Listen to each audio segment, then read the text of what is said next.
ఇప్పుడు ఇద్దరు తెలుగు వ్యక్తులు సార్, వీళ్ళిద్దరూ చేస్తున్న ప్రయత్నం జాతీయ రాజకీయాల్లో, దాని మీద మీ కామెంట్ ఏంటి? చంద్రబాబు నాయుడు గారు కానీ, లేకపోతే ఈయన ఫెడరల్ ఫ్రంట్ అనేది? Federal front is a non starter. Federal ఫ్రంట్లో ఇంతవరకు ఎవరు చేరారు?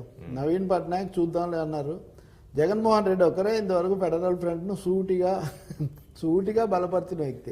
చాలా మంది ఏమంటుకుంటారంటే కేసీఆర్ జగన్ను బలపరిచారు అనుకుంటారు. ఈ reverse is true. Jaganmohan Reddy కేసీఆర్ను బలపరిచారు. ఒక ప్రాంతీయ పార్టీగా ఉండి బలంగా బలపరిచిన వ్యక్తి జగన్మోహన్ రెడ్డి మాత్రమే. ఇప్పుడు మీరు చెప్పిన ఈ సర్వేలలో కూడా వాళ్ళకి హంగ్ వస్తే ఈ ముగ్గురు కాపాడతారు అన్న పద్ధతిలో ఒకవేళ వచ్చినా కూడా అధికారంలోకి వచ్చే అవకాశం లేదన్నట్టుగా ఉంది. అది కూడా ఉంది కానీ వీళ్ళు కాపాడితే ఏదో వీళ్ళని పట్టుకొని అన్నట్టుగా. అందుకని ఇక్కడ జగన్మోహన్ రెడ్డి కేసీఆర్ను బలపరుస్తున్నాడా, కేసీఆర్ గారు జగన్మోహన్ రెడ్డిని బలపరుస్తున్నాడు అనేది పెద్ద ప్రశ్న. జాతీయ ఫ్రంట్లో ఒక ప్రాంతీయ పార్టీగా జగన్ బలపరచగలడు. రాష్ట్ర ఎన్నికల్లో ఆంధ్రప్రదేశ్లో తెలంగాణ ముఖ్యమంత్రి చేయగలిగింది చాలా పరిమితంగా ఉంటుంది.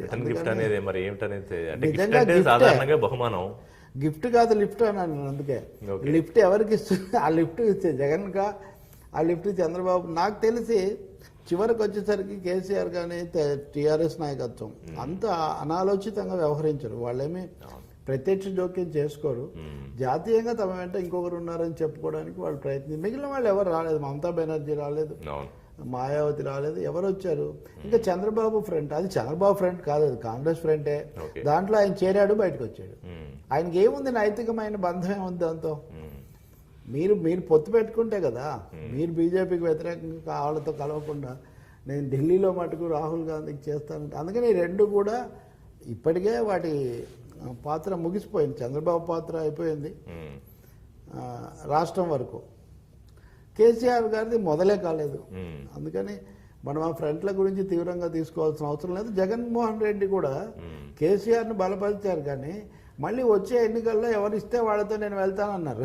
కాబట్టి ఓపెన్ ఇదంతా చాలా తికమగ్గా చూస్తున్నాం. అంటే కామెంట్స్, క్వశ్చన్స్ ఏమైనా దీనికి సంబంధించి వస్తే డిస్కస్ చేద్దామని. బట్ అంటే వాళ్ళు కామెంట్స్ చేసుకుంటున్నారు.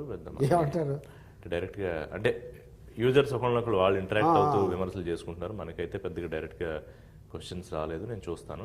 సో సార్, ఇప్పుడు సీను ఆంధ్రప్రదేశ్ నుంచి, ఆంధ్రప్రదేశ్లో ఉన్న ప్రస్తుత పరిస్థితి అంతా ఇప్పుడు ఓవర్ టు ఢిల్లీ అవుతుంది. ఈ వచ్చే వారం 10 రోజుల్లో మనం దాని గురించి చూస్తాం.